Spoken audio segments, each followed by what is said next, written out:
As I said, my name is Neil Weldon, Director of Technology for Dialogic, and welcome to this session, previewing the next generation cloud, mobility and productivity. A little bit of housekeeping beforehand. We will be using the WebEx for the question and answer session at the end of the presentation. You should see the Q&A session on the right hand side of your screen, and to enter a question, select all panelists from the drop down menu, fill in your question and press send. And I'll try and answer as many questions at the end of the session as possible. I expect this presentation to take maybe 40 minutes. I think we have a hard stop after 50 minutes. Again, thank you for joining me. Just for people who aren't aware of Dialogic, Dialogic essentially is a leading provider of communication technologies powering advanced networks. Essentially, we have building blocks including media, signaling, bandwidth optimization and security, which are used to leverage and build many different types of services, including those in cloud and mobile value-added services.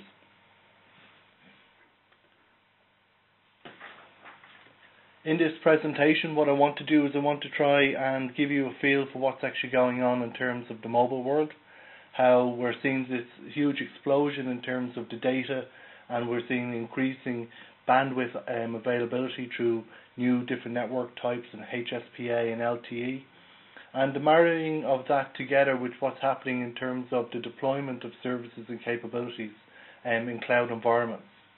I want to touch on who's actually going to deliver these different types of services and where they're going to be delivered from, and who is going to be using them in terms of the types of different capabilities and types of different services that people are going to be looking for, be they enterprises or mobile consumers or mobile business users. I want to touch on mobile connectivity and the interactivity that is actually being made available to people, especially when you start to consider all of the different types of services in a cloud environment where we've actually got the Web 2.0 type of paradigm where we can actually mash an awful lot of the capabilities together, giving us new different levels of interactivity. Entertainment is going to be huge moving forward in terms of the growth and the use of video. I want to touch on that as well. But very important as well when we start to look at these different types of capabilities and how they're delivered. In terms of the networks, how are we going to pay for the build out of the capex requirements for the network bills, the capex requirements for the data center bills to host all of these different types of services? And when we start looking at video being such a huge driver and a user of the bandwidth, I just want to touch on the needs when we're looking at the build out of those networks to ensure that they're video efficient. Then I'll touch on a summary as we come to the conclusion.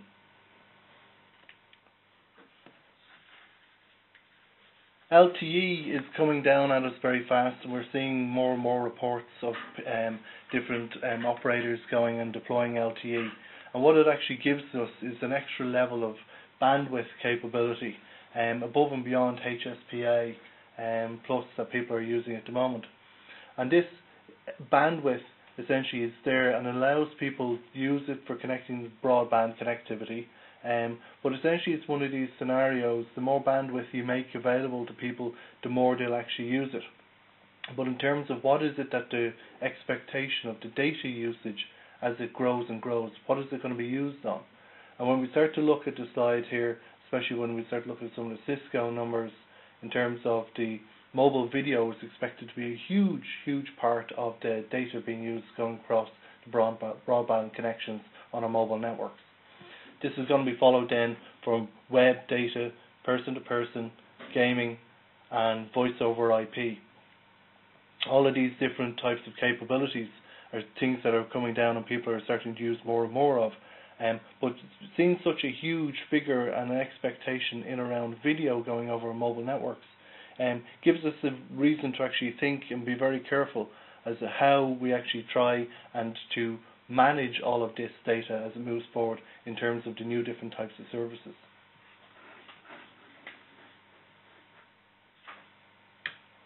But part of the other side of things in terms of when we start to look at the growth areas and what is it that's actually driving the growth and why are people suddenly starting to use this extra bandwidth?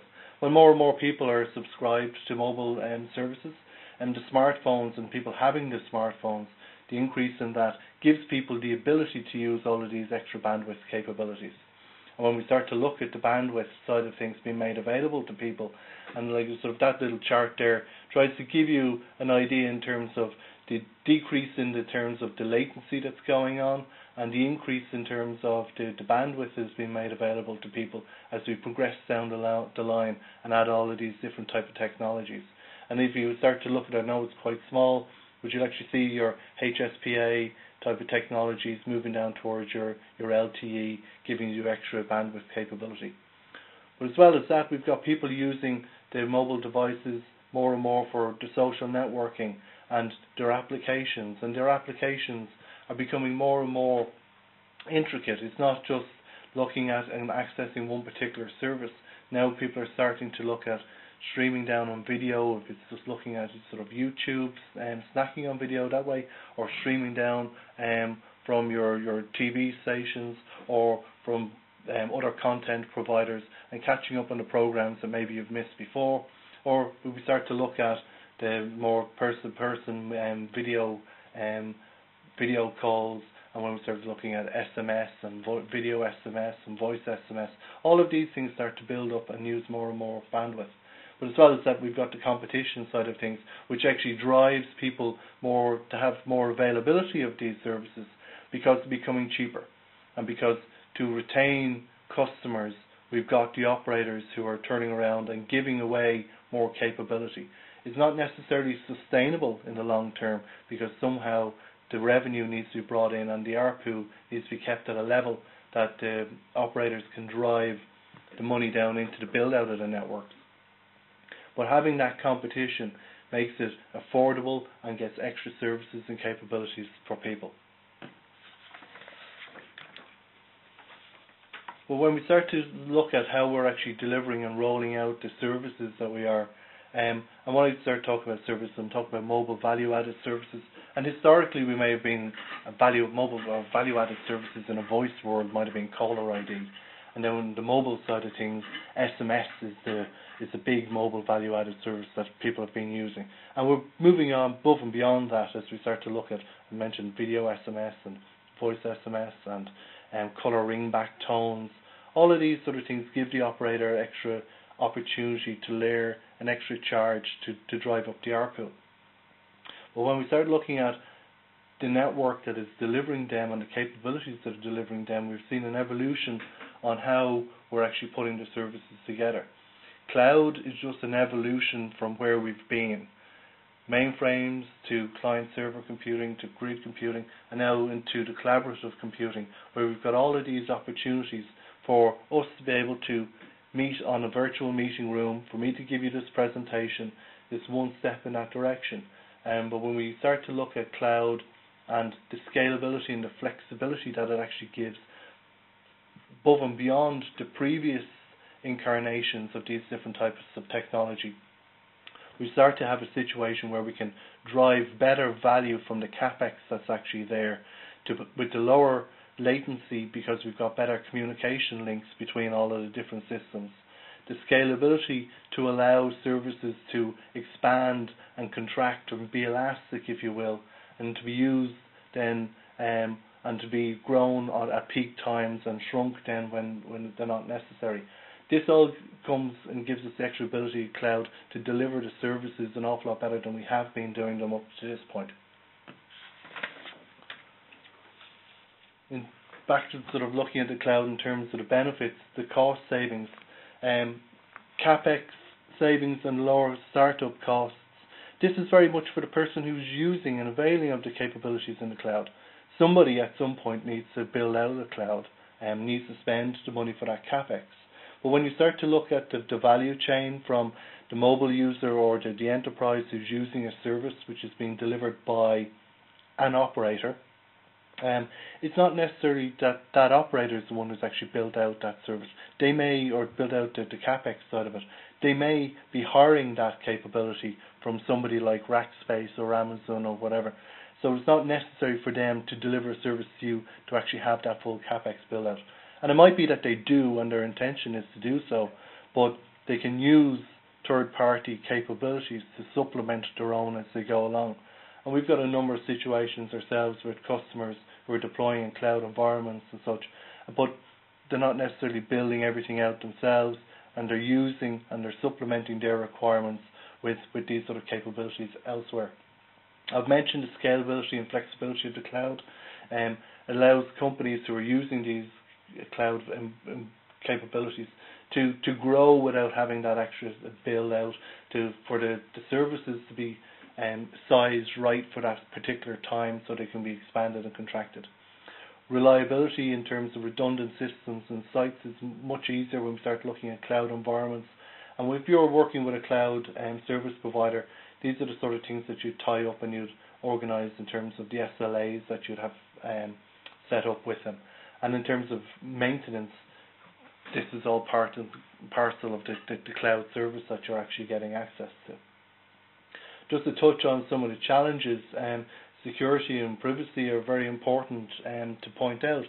Depending on where you are and what country and the different types of data protection legislation that is there, it may be for the type of service that you're using, the storage of the data for that service may be required to stay in a specific geographical location or the country that that service is being provided in. Or it may be that it might be something that can be scattered to the winds and stored anywhere within the network. But all of that sort of information and where it's stored and the security around it is something that to be borne in mind. I don't have a solution to it. It's very much on a country by country, case by case, service by service basis. But it's something to be understood when you start to look at using a cloud service. Where is this information going to be stored? What information could be stored? And something to be discussed with the provider of that. There is a lack of standards around cloud. I don't expect medium signaling to fall into any of the efforts that are actually being used at the moment, and this is where we come in with our medium signaling capabilities.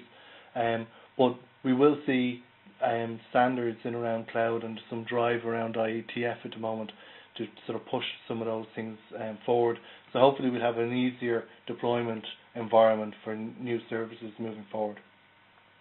The continually evolving side of things actually touches in terms of the needs that the customers have, what they want in terms of deploying stuff, but as well as that, continually evolving in our thoughts on what it is in terms of the services that we can create and we can use and deploy in cloud environments. And then similarly going back to the security and privacy issue, the compliance issues, SOX and data protection and such, which I sort of touched on already, all need to be taken into consideration when you're looking at cloud, deploying something in the cloud. And they can be very important because if they're not done right, then they can really, really catch you. But I just want to touch on who's actually delivering these cloud services. And we've got really sort of two main types of providers. We've got the over-the-top providers. They don't own the network, and they're looking for an ability to get in there, capture a revenue stream by delivering a service. Now that revenue stream may be something that somebody, the consumer at the end, is actually paying for, or maybe that they're getting free but they're getting advertising pushed at them because they're availing of the service. But this is the revenue stream that the over-the-top provider is after, and they're looking to have their services and their capabilities in such a way that they may be matched and used by other services to help increase their penetration into the market. This enables them to drive their corporate value. And one of the things, without having to worry about all of the network and having the network that you need to manage, you can be very quick and nimble. You can drive out new services and new capabilities very quickly, and you can be very opportunistic and grabbing the sort of mind share that's out there. And strategically, you may be looking at being acquired, or you may be looking at building out these sort of capabilities by acquiring as well. And when I start talking about the over-the-top providers and in terms of acquisition, this is not necessarily something on a global level. It can be very much on a local level, on a regional basis, on a country basis in terms of the services that people are providing. And one of the people that may be looking to go and acquire them will be the operators, because the operators own the network. They need to increase their ARPU, essentially because they need to get that extra margin to continue to build out the network. We've already sort of touched on LTA or LTE, but as they try to build out that network, it's going to cost them money. If they want to build out the actual data centers for cloud services, it's going to cost them money. So they need to use all of these sort of their relationships with their customers at the moment, and to use that and leverage it as best they can. And a couple of ways of doing that is, okay, they can buy the popular services and buy the over-the-top providers, or they can actually take the services that the over-the-top providers are using, and they can aggregate them, and they can push them down to the consumer. And the consumer at the end of the day gets one bill and has maybe 3 or 4 different types of services that they're using. But everybody along the value chain then gets a cut between the operator and then going back to the over-the-top provider.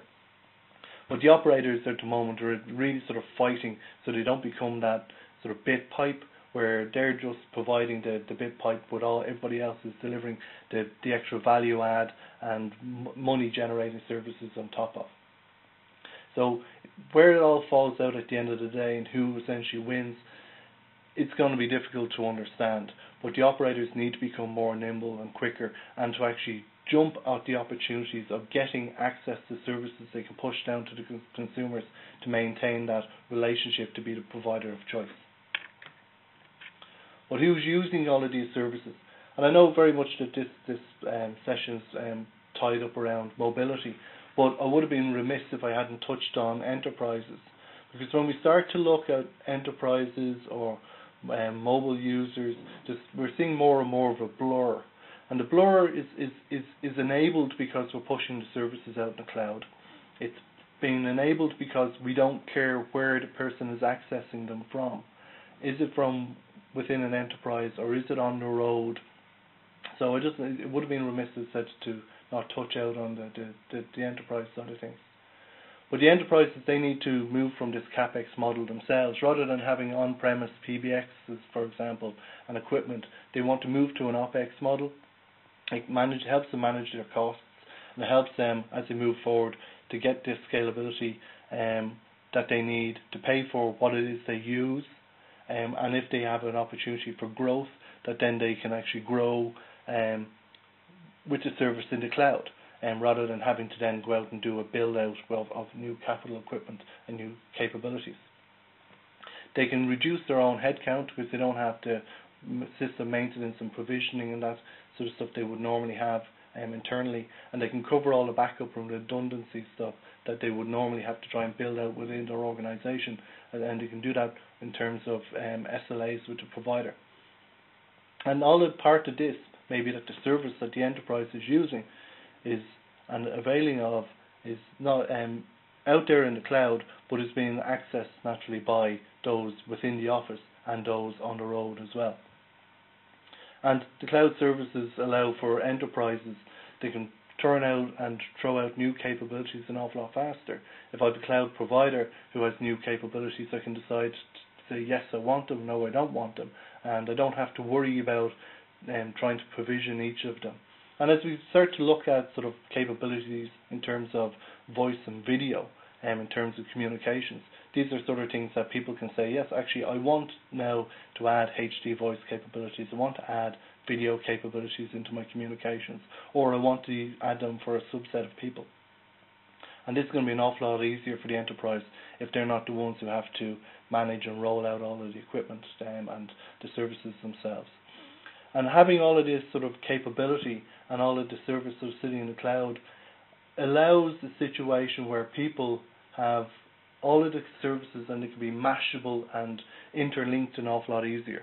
And when we start thinking about ERP systems and adding communications capabilities to ERP systems or CRM systems, it's an awful lot easier when we start thinking in terms of Web 2.0 mentality and mashing stuff together to envisage all of this, rather than an enterprise with their ERP system and somehow trying to plug it and connect it up against their PBX environment. It becomes much more difficult to do that. So when we start looking at IP environments and voice over IP and these sort of capabilities, it's an awful lot easier to do that sort of mashing. But then when we start looking at the mobile users and what is it that the mobile users are looking for from these value-added services being delivered, well, your consumer is looking for the broadband access. They're looking for being able to do their voice and the video streaming and image data, SMSs, and now increasingly with sort of the video calls. Okay, some phones are providing it with Wi-Fi access only, but you want to be able to look at news, get onto their social networks, what's happening with entertainment. I want services to be able to look at what's going to be on in the cinema this weekend. Can I see a clip of the movie, a bit of a preview of it? All of these services, I want to be able to get them, I want to be able to use them, I want to be able to pull them down over to the mobile device. And essentially, operators need to be in a position that they're actually thinking about this and delivering these type of capabilities themselves to ensure that they're not going to be the ones cut out by that over-the-top provider. But one of the things as well is that with so many different devices and that people are using and different types of services that they're actually want to use, the operator needs to be able to support a broad range of media types, and especially when we start looking at video and different types of video. Or are we talking about standard definition or high definition, or what's the frame rate, what's the actual network conditions underneath? We need to be able to deliver the stuff to the mobile consumer in a way that they're able to get a quality of experience from it, and that needs to be paramount to an awful lot of what's actually going on there. But the mobile business user is very much basically a superset to this, because the mobile business user has got their smartphone as well, but as much as anything, they're going around using it as their own phone and snacking on the same types of videos, checking the same sort of entertainment stuff. But then their superset that they're looking for is that richer access to communications, which is going to be interlinked to their business systems. ERP, CRM applications, click-to-call to customer based on them. Be able to access desktops and smartphones, or access to services from desktops and smartphones alike. And this goes back to the enterprises who are accessing, or they're acquiring the services from the cloud in the first place. Now the mobile users need to be able to access these same clouds. And essentially what we're looking at is tying an awful lot more of the communications into the day-to-day business processes that people are using, and pushing that out onto the mobile device where they're on the road and they're able to use it. And even if it's a simple CRM application, I'm filling in some information to do with a particular customer, actually while I'm here, and just a simple click, I'll now call that customer. And I don't even need to worry about what the customer's phone number is, because it's all interlinked and the communication is set up, and I can check with the customer, do I need to call out to them this week, or is there anything I can do for them? But it's just making it an awful lot easier to drive the productivity of the business people, especially when they're on the road. And this is where we talk about mobile connectivity driving different levels of interactivity. The social communications, the interactivity with friends, co-workers and customers. Like, people have their Facebook type communications, but then you've got the LinkedIn communications. And we've got the bleeding of these together, where some people have Facebook friends where they've met via business and such. So the whole social communications and the use of social communications in a business environment is becoming more prevalent. And an awful lot more people are using it. An awful lot of companies now have their Facebook pages and they've got their Twitter accounts. And maybe very much focused on pushing out business stuff. But we start to see that bleeding of moving from just business to the friendship as well side of things. Collaboration side of things, we need that effective and interactive communication options with people now. Not as many people are travelling. This conference in of itself is brilliant. I think I very like the whole concept of us being able to present to people and to talk with people in such an environment without everybody having to jump on a plane and travel thousands of miles. I mentioned the mashable connectivity between the business processes and the ERP and CRM type systems and your communications, and bringing all of that together, and that just sort of drives higher levels of productivity that the people can avail of. Instant messaging, video calls. You're on the move, you have the mobile device, the messages come in, the calls come in. With the video calls, you've got a much better ability to have a short conversation, but to portray all of the information that you want, where people can actually see your face. and it becomes much more personal as well. And especially when you start to look at video calls in a business environment, it becomes an awful lot better that way. And then when we start to look at, I've mentioned HD voice, which is giving you a better, higher quality of voice and better increase of and better quality of video as well. We start to get a much better system where people are having a better quality of experience with respect to all of the communications as they're going on.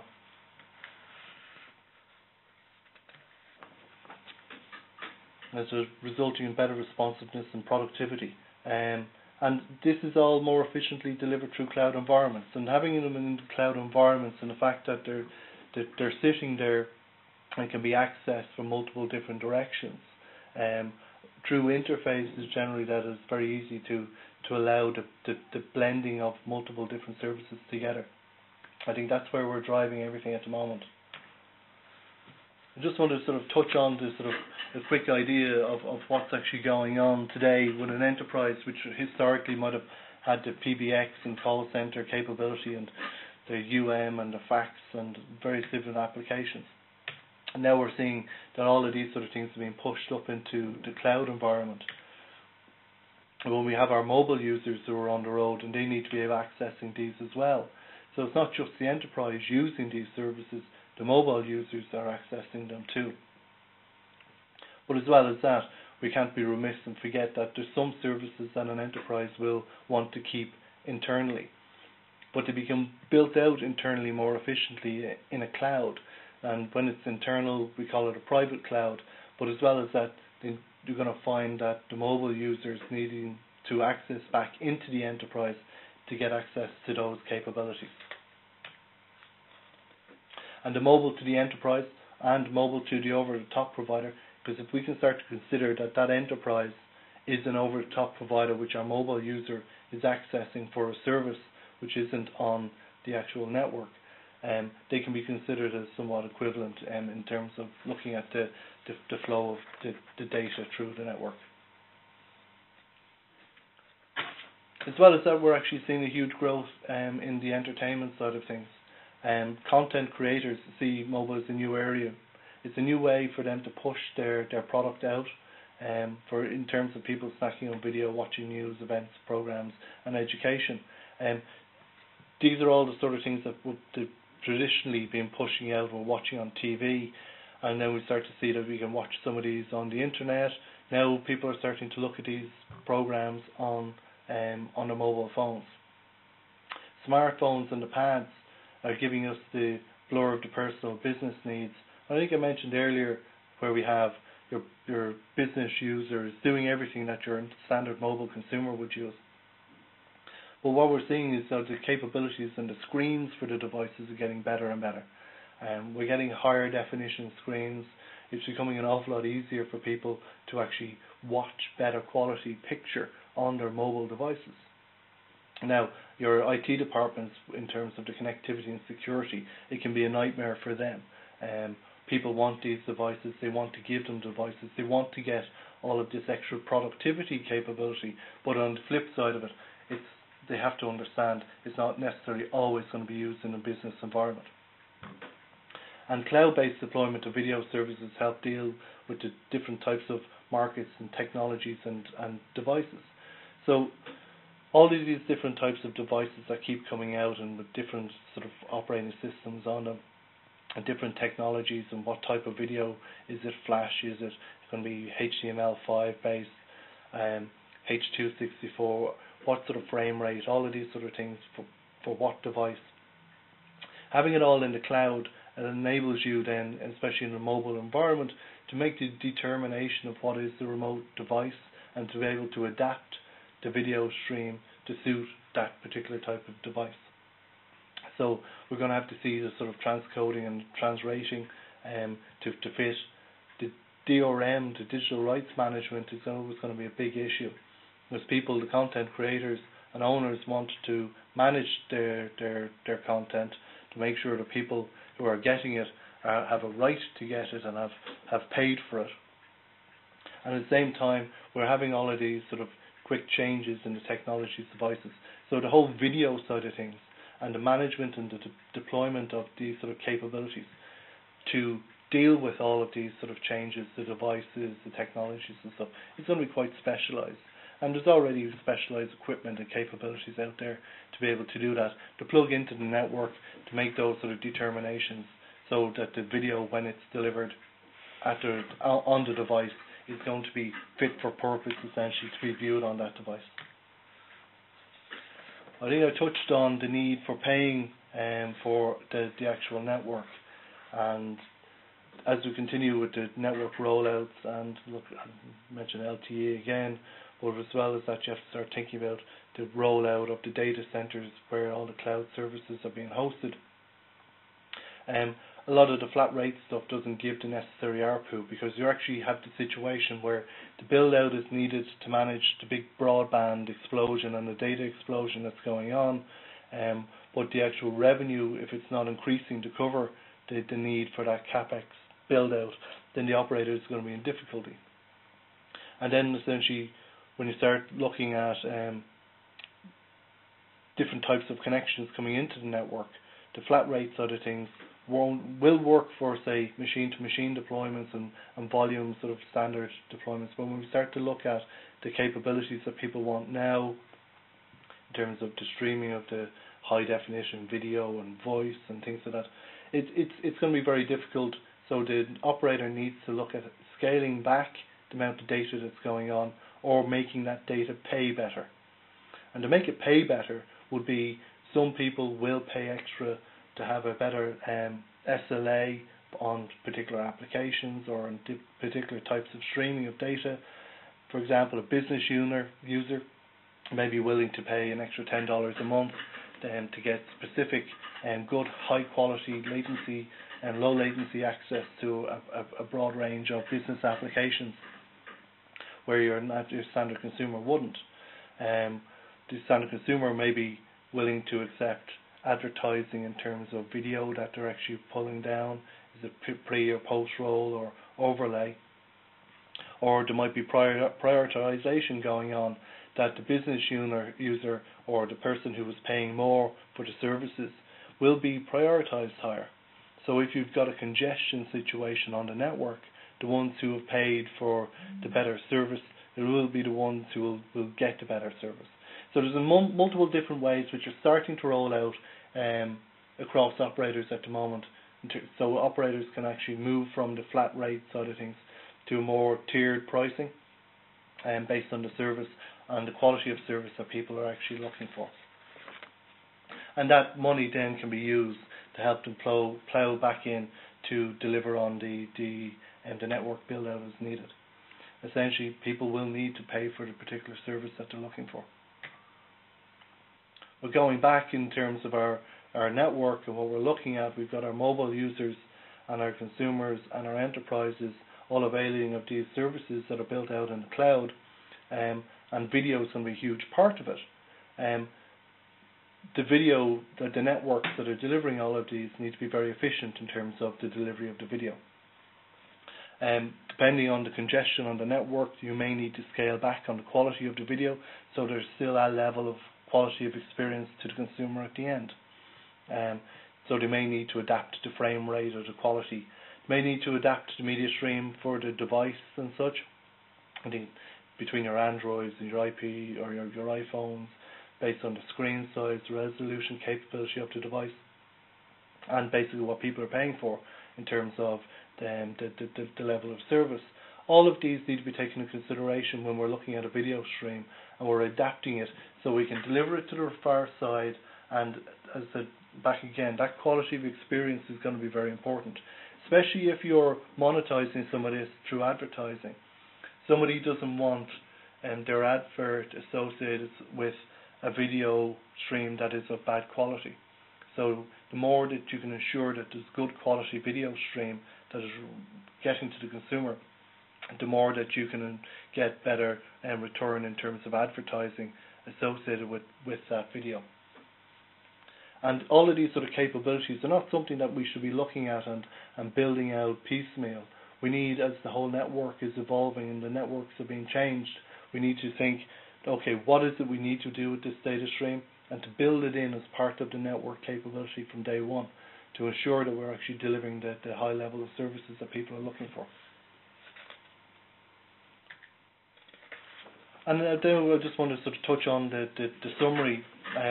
In terms of the networks and what's going on, we see LTE is going to deliver, with the extra broadband capabilities, it's going to be able to deliver those better experiences to users, be they business users or consumers. But essentially, we're going to have better interactivity, communication, and entertainment capability from the mobile devices.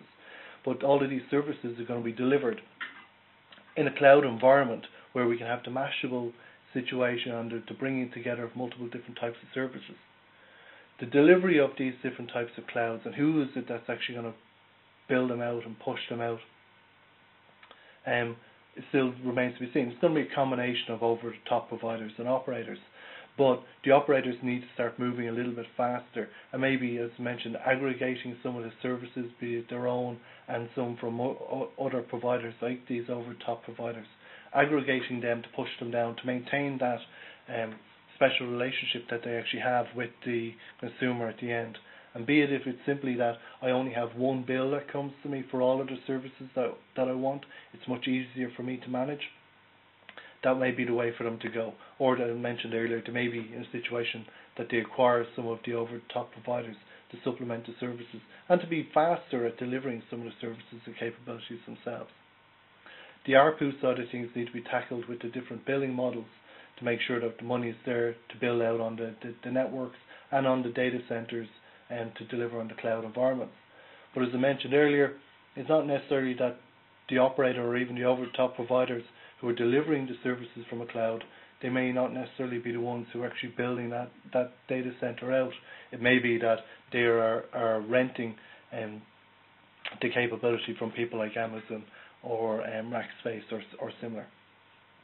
And in this whole mix, with video going to be such a prevalent use of the data bandwidth that is going to be around, the networks that are being built out need to ensure that they've got video and the understanding what needs to be done with video as part and parcel to make sure that it can be adapted based on the conditions or the SLAs to make sure that quality of experience is given to the consumer at the end of the day.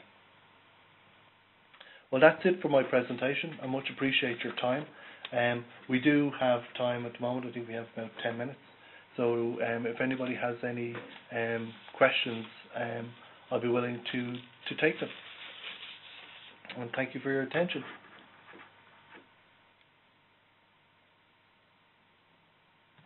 I'll point out again, if you wish to ask a question, if you use the Q&A tab on the right hand side of the WebEx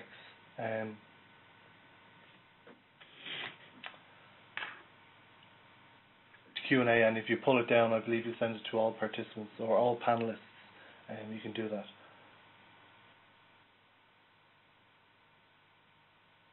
I have a question from Gary. With all the current data bandwidth being consumed, will be consumed, is there a point where the networks will peak?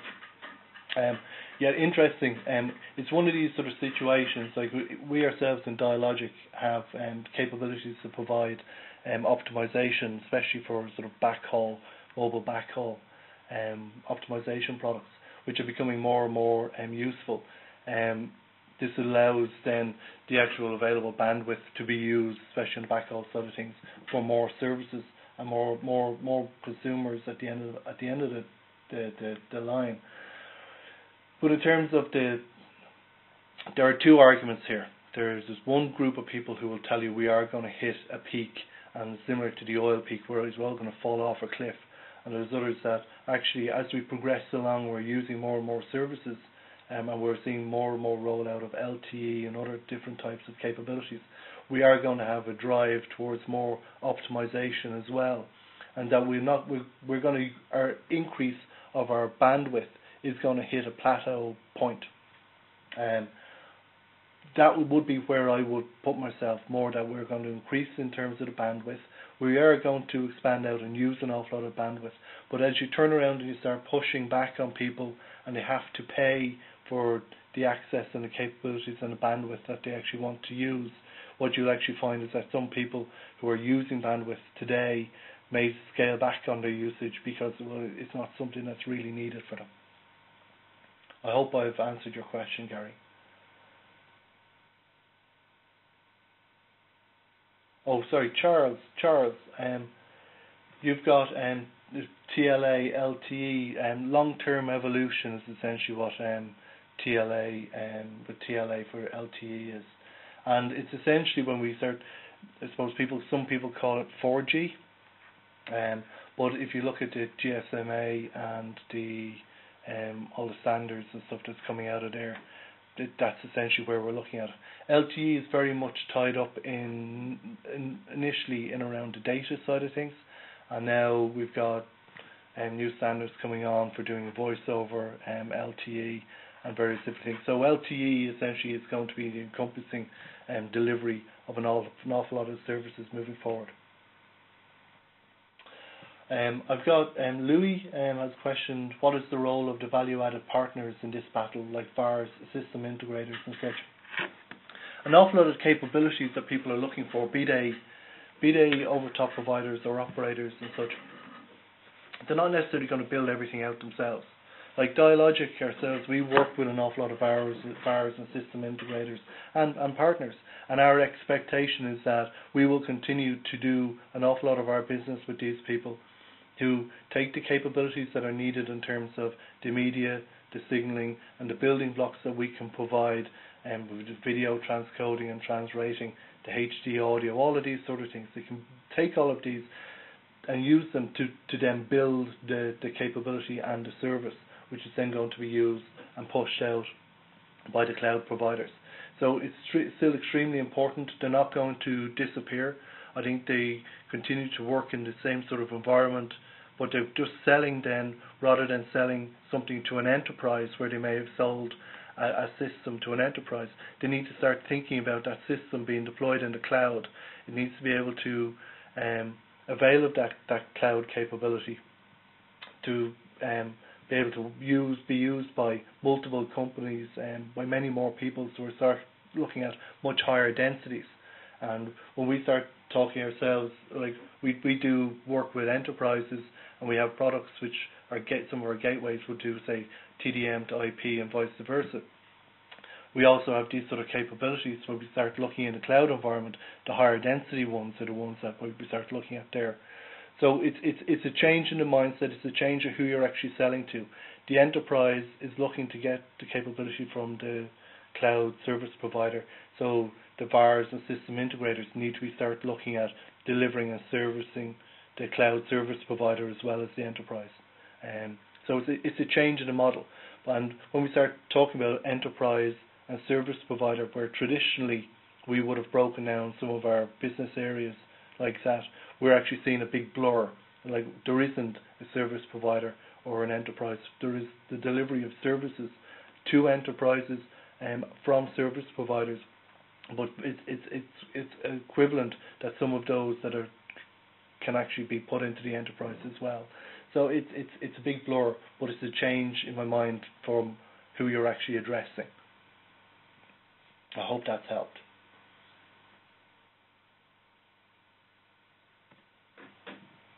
Is there any other questions out there?